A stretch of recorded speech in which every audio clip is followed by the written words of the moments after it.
Bienvenidos sean ustedes a este espacio. Me presento, mi nombre es Oscar Joan Vázquez Carrera, soy alumno de la Universidad Virtual del Estado de Guanajuato. Actualmente me encuentro estudiando la licenciatura en Derecho y estoy cursando el módulo Sociedad y Contratos Mercantiles 2, impartido por el licenciado Efraín Hernández González. Mi número de matrícula es la 216-282.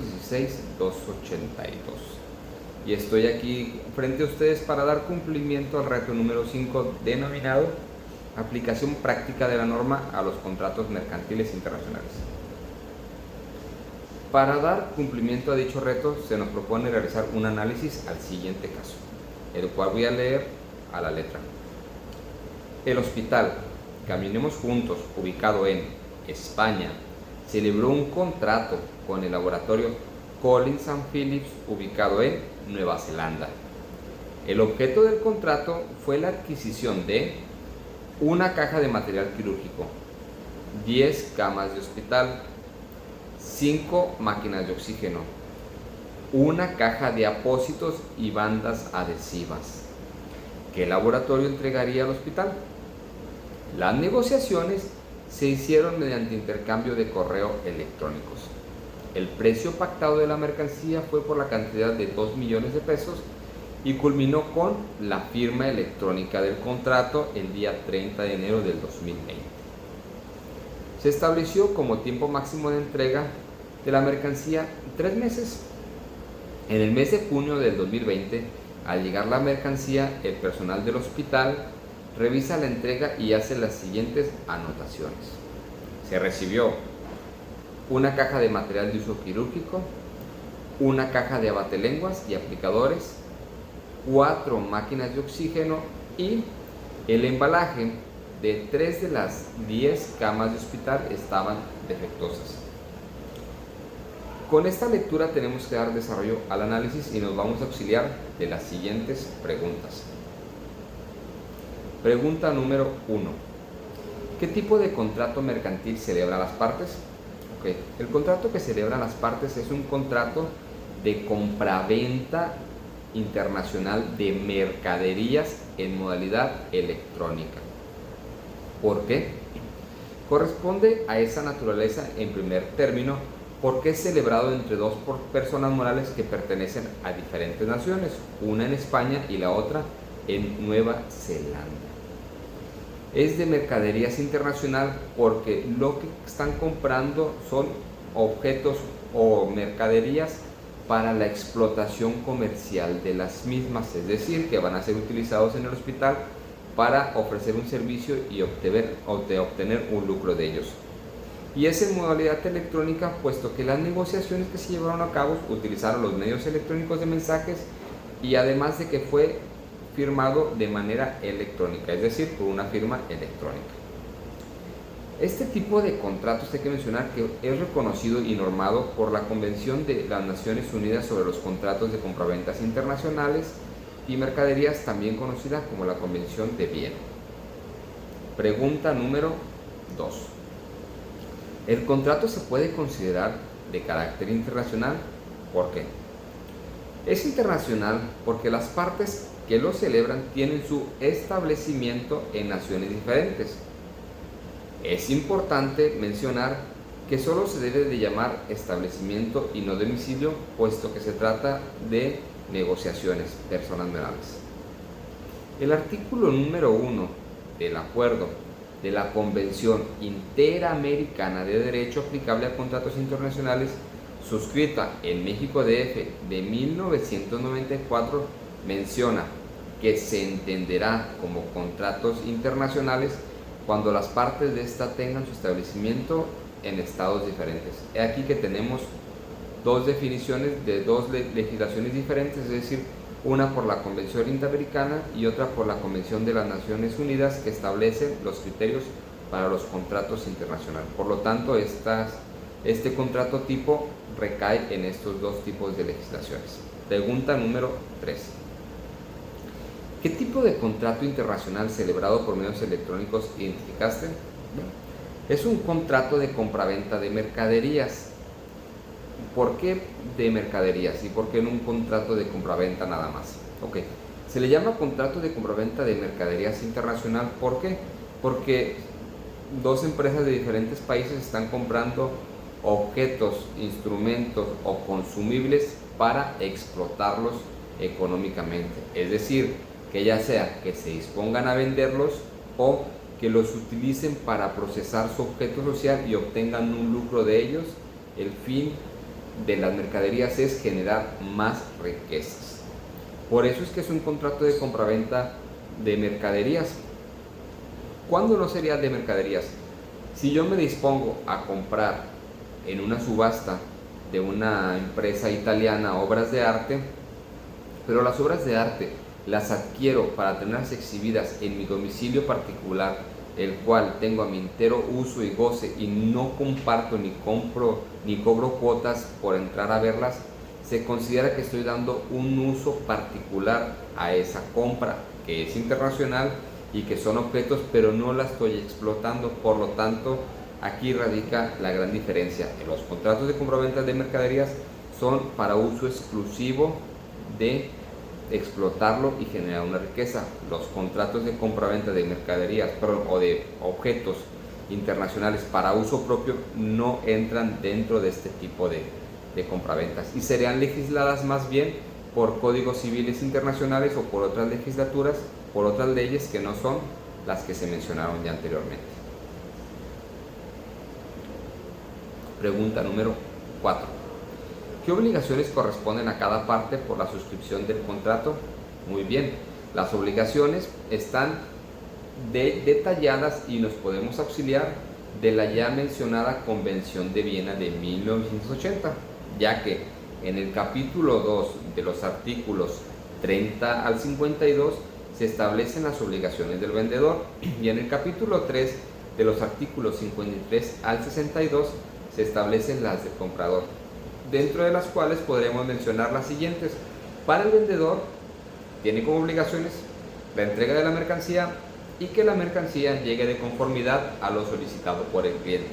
Es decir, que llegue tanto en la cantidad que pidió como en la calidad. En este caso que estamos detallando, sí se entregó la mercancía, pero no se entregó ni en la cantidad ni en la calidad, por lo cual el proveedor, el laboratorio, está incumpliendo con lo pactado en el contrato. Vamos a detallar ahora dos obligaciones del comprador. Una de ellas, por supuesto, es la obligación del pago de la mercancía y aceptar a recibirla, ¿verdad? La otra obligación es realizar los actos necesarios para poder recibir la mercancía y mantenerla. En la parte final de esta exposición argumentaré un poco más sobre estas obligaciones y algunas particularidades que gracias a mi experiencia laboral les puedo compartir respecto de los contratos internacionales. Siguiente pregunta. Si las partes no señalaron legislación algunas, entonces, ¿cuál debe de aplicarse? Ok. Es importante, como ya le hemos mencionado, y prudente volver a indicar que el derecho internacional privado de los países involucrados entra en juego. En este caso podemos acudir a la Corte Internacional de Arbitraje de la Cámara de Comercio Internacional, la cual está diseñada para resolver disputas comerciales internacionales entre los países que están suscritos a ella.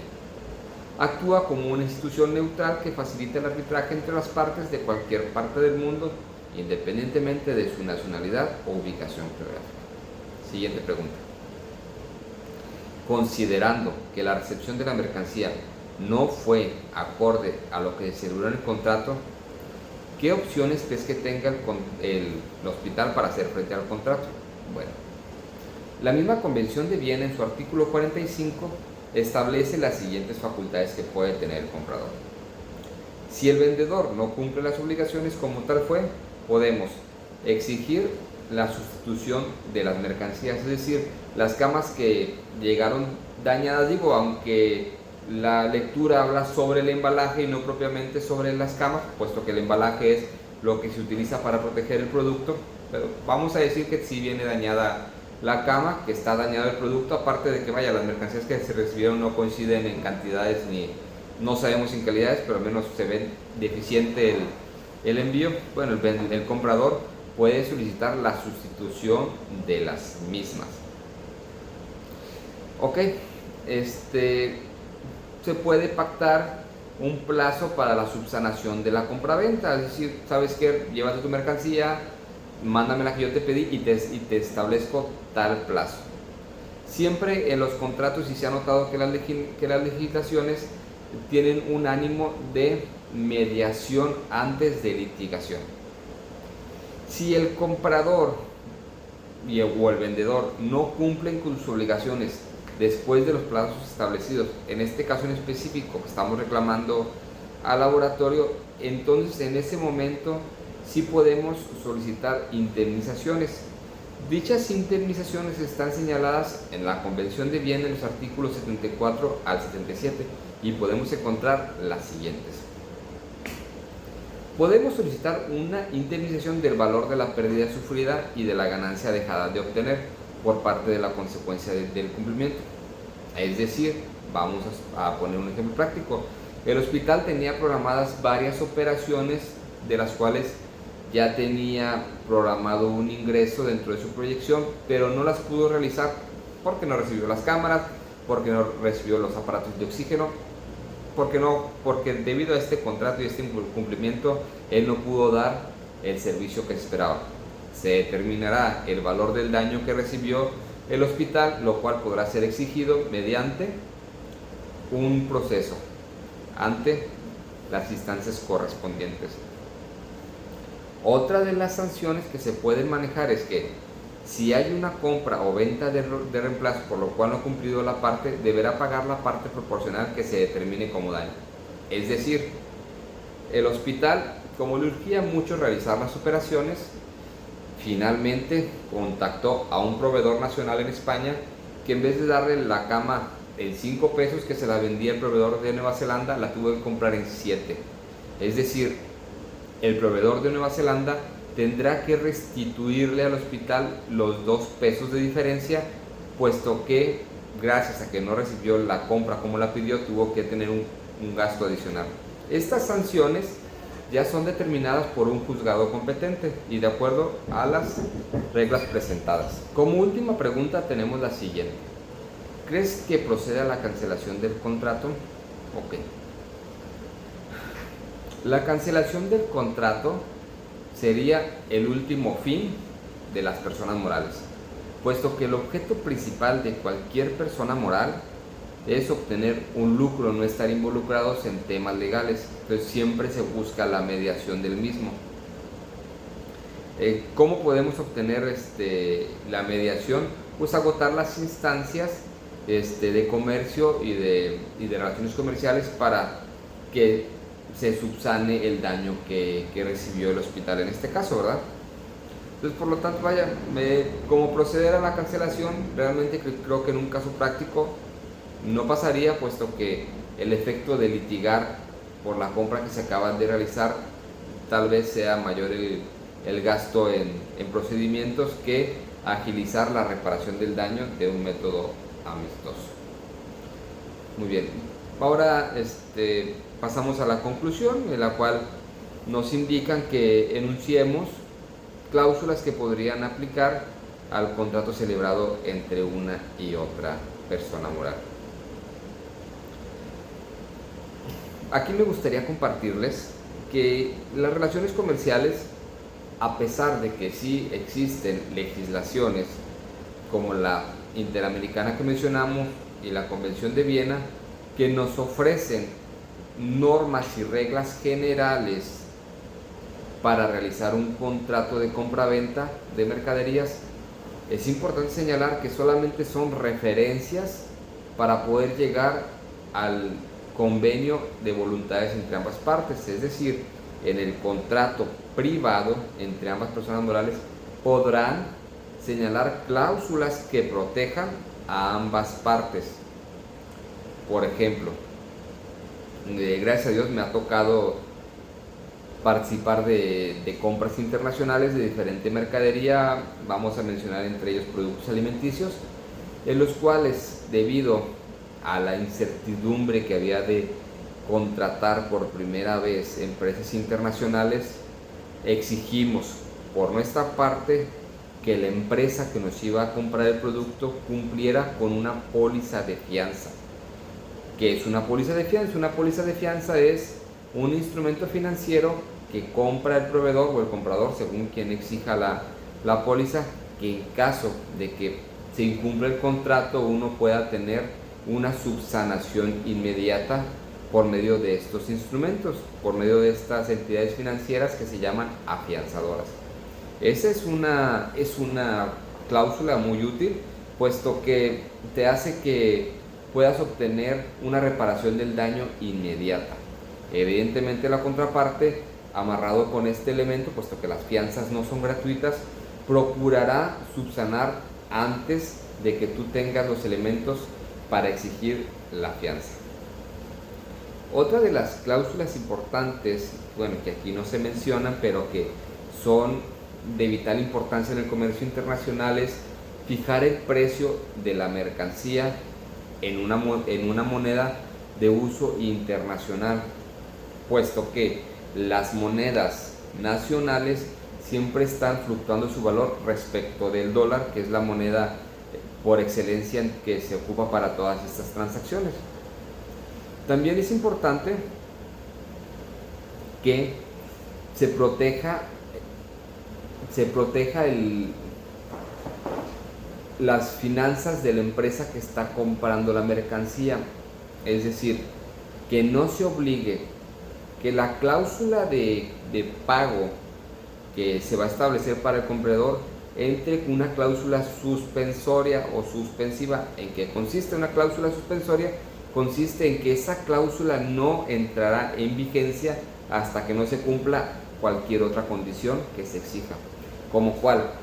En este caso, para muchas de las compras internacionales, que si bien no es objeto del presente momento a analizar, pero me gustaría compartirlo, los productos que entran al país, en este caso México, cuando son internacionales, para que puedan ingresar al país, tienen que cumplir con cierta normatividad, es decir, tienen que cumplir con ciertas certificaciones que otorgan empresas que tienen esas certificaciones. Por ejemplo, si importamos un producto alimenticio, la norma actual de etiquetado señala cómo debe ser la etiqueta.